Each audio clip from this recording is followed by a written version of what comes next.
More closed-door testimony is scheduled today in the House impeachment inquiry on Capitol Hill. One whistleblower, you'll recall, accused President Trump of pushing Ukraine to investigate the Bidens in exchange for military aid, while the law firm representing the whistleblower is fighting to keep their client's identity a secret. This is despite calls from the president and other Republicans to reveal it.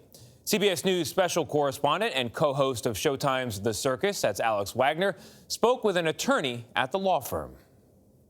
We're trying to find out about a whistleblower. Since news broke about a whistleblower complaint deemed credible and urgent by the Inspector General of the intelligence community, President Trump has appeared to focus on unmasking his or her identity. I think a whistleblower should be protected if the whistleblower's legitimate. But among the layers of protection for whistleblowers, to a certain degree, is anonymity. Is the whistleblower afforded federal protection if they are unmasked? It's not quite clear what would necessarily be legally entitled with respect to this whistleblower. Who gets to make that decision? In theory, the president. Bradley Moss is from the law firm Mark Zaid, which is representing the whistleblower at the root of the impeachment inquiry. Is it a fool's errand to think that this person is going to stay anonymous? If this person becomes the story, then the subject of all of this is not about whether or not the president's behavior, his conduct was wrong, impeachable, whatever you want to describe it as. It becomes about the bias of the whistleblowers. But the president's allies on Capitol Hill see that issue differently. The American people have a right to know who started this whole thing. This week, Republican Congressman Jim Jordan, who sits on one of the committees conducting the closed-door impeachment depositions, demanded transparency.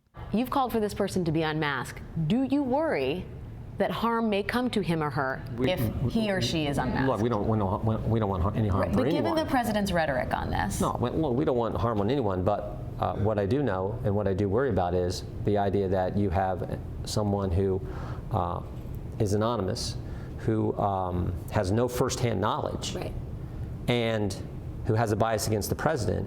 Today, the House is preparing for more high-profile depositions. You think the information that has come out since this initial whistleblower report was made public has buttressed the whistleblower's complaint or negated it? I think it is what it is.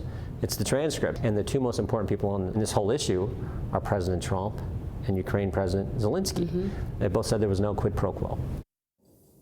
And Alex Wagner is on Capitol Hill. Good morning, Alex. So Adam Schiff says he's keeping these transcripts secret for now, but eventually will release them. What's his case for doing this behind closed doors?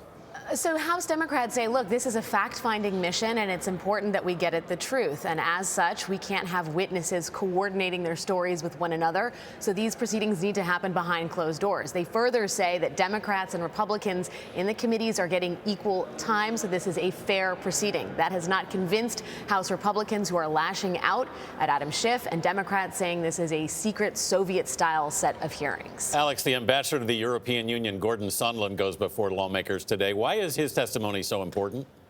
Sondland is a big deal today on the Hill. He is the ambassador to the European Union and has been intimately involved in the back and forth between the Trump White House and President Zelensky. House Democrats are particularly interested in meetings that Sondland had in the White House with Ukrainian officials, and they are likely to ask about a series of text messages he was directed to send by the order of President Trump himself. There is a lot that will happen behind closed doors today. You can expect that testimony is going to go on for quite some time today. It's going to be really interesting when he testifies. There's been so much conflicting information revolving around him. But let's talk about the impeachment vote, Alex. Where do the Democrats stand on that? You know, there's surprising unanimity from both sides of the aisle here. Widespread expectation that the Democrats are going to proceed forward with articles of impeachment in a sort of expeditious manner, if you will. Mitch McConnell, the Senate leader, yesterday said that he expects to receive articles of impeachment from Nancy Pelosi around Thanksgiving, and that the Senate will move forward with an impeachment trial that he expects to wrap before the end of the year. So bipartisan accord that this should be happening relatively quickly, given all the testimony that we've had thus far and testimony that we have yet to hear, and that it will happen before the end of the year. All right, Alex Wagner. Thanks, Alex. The Circus airs Sundays on Showtime, a division of CBS. Check your local listings.